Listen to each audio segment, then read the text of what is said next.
Hi everybody, my name is Halle. My Instagram is at sunbirdsoul, and first of all I want to give a huge shout out to Jordan for not only including me in this beautiful, incredible course that you are all participating in, but also just for creating something so beautiful and creating such a safe space for growth and healing. So a little bit about my backstory. I live in my van full time.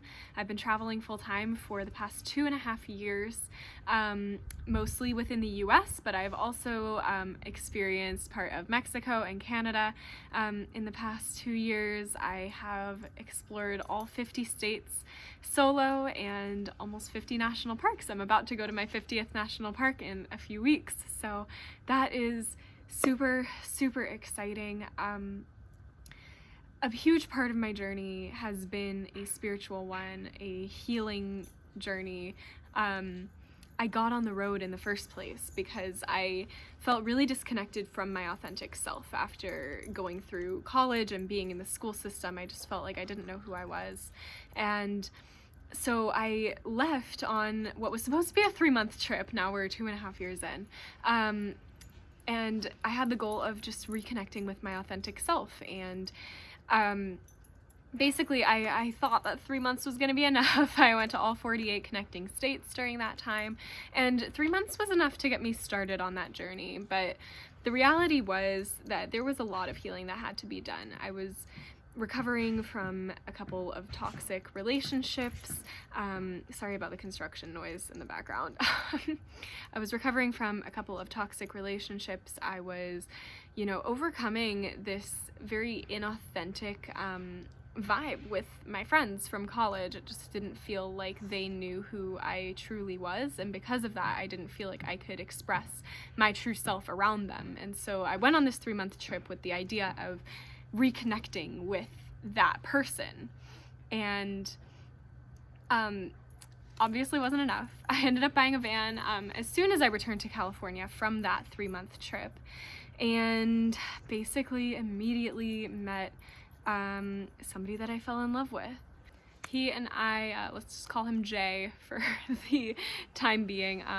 So he and I traveled for all of 2020 together in our 2 separate vans. We ended up moving into my van together and then deciding that we needed something bigger, so we built out a Sprinter together, and we went to Baja. We were planning on living in the Sprinter for like 5 years, and then we got jobs in Alaska for summer 2021, which Alaska was going to be my 50th state. I was super excited to head up to Alaska, and about 2 months into our 5-month journey in Alaska, he broke up with me, and it was the most devastating experience of my entire life, because I had created this beautiful home on the road with him and my dog in this van that we built to become our home, and all of a sudden all of that was taken away from me, and I had to restructure my life and reevaluate what it meant to be a solo female traveler, because I didn't want to stop traveling. This is something that has been a part of my journey for a really long time, and it's something that I really treasure as a part of who I am, because it's where I feel the most alive. It's where I feel the most at home, is when I'm on the road. And so I ended up driving south from Fairbanks, Alaska to Los Angeles, California by myself in the Sprinter van with our dog. And I thought that was going to be it. I thought that was going to be the healing journey, was this 4,000-mile stretch of road between Alaska and California. And the thing is that it wasn't. And I feel like I knew that it wasn't going to be enough. So when I came back to California, sold the Sprinter van and bought my Westfalia, which I currently live in full time. I'm at my parents' house right now. This is their backyard. But bought my Westfalia, and I am now realizing that this year, this 2022, is going to be my healing year. This is what I'm supposed to be doing. This is where I'm supposed to be. one of the most important things, one of the most important realizations that I've had since experiencing this heartbreak in July was that everything is divine.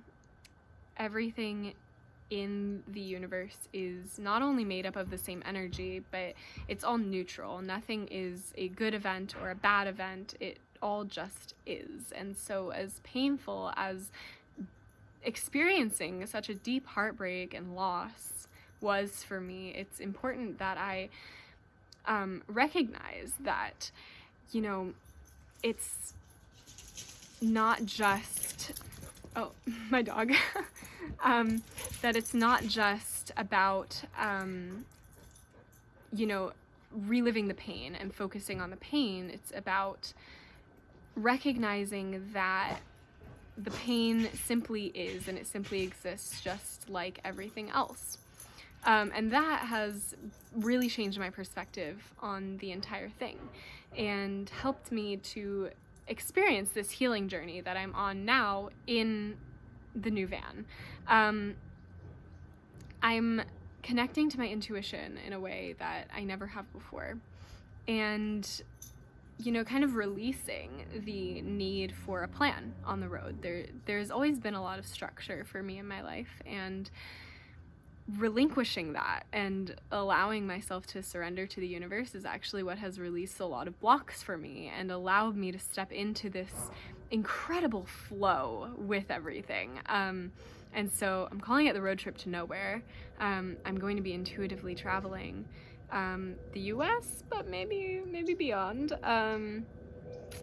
in the next year, and just kind of seeing where the universe wants to take me. And I feel like in doing so and in surrendering to the energy of the journey and the energy of the universe and the places that I'm in, I'm allowing space. I'm allowing space in my life to no longer have that like control, that grip on my reality, not reality, but like that grip on my experience. And it's allowing me to really let go and to really allow for each step in the journey to actually bring me to where I'm supposed to be next. Not even a week ago from when I'm actually recording this, I was having one of those moments where you're kind of just like, I don't know what's gonna happen this year. And I was really, really overwhelmed by it.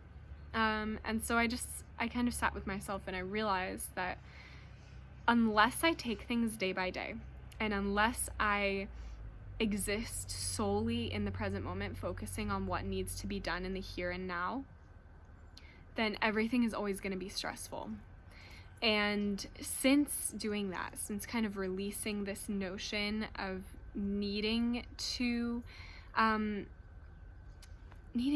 don't want to say control, but needing to control and micromanage the universe and micromanage my path, I've been able to really step into my power and just listen to the signs and allow for the universe to point me in the right direction, and to, you know, listen to when I'm having a drawing to do something, or, you know, if I'm thinking about doing something, even if it's just like posting a video on TikTok and then I see a angel number after that, it's like, that is confirmation. That is the sign that I should be going for this thing. And it's important to not resist those things, because when you resist those signs, then you're truly you're telling the universe that you're not ready, but the universe is giving you the sign because it knows that you are. And so it's really been quite the journey, even just the past week, to experience what it's like to be fully absorbed in the idea of just following my intuition when it comes to my journey, whether that's my physical journey or my spiritual journey. And so really the thing is that getting out of your own way requires that you surrender, and surrender to the present moment more than anything, because the present moment is the only thing that exists. And if you're constantly focusing on the future, if you're constantly focusing on the past, then you're not going to be able to see the beauty and see the signs that are in your present. And I think that is really the key to stepping into your higher self and connecting with your higher self and existing at the vibration of your highest path, because you all have the capability of aligning with that highest path, and it's time that you actually step into that. So yeah, much love, everybody. Thank you so much for listening to me ramble on for like 10 minutes. I appreciate each and every one of you. Bye.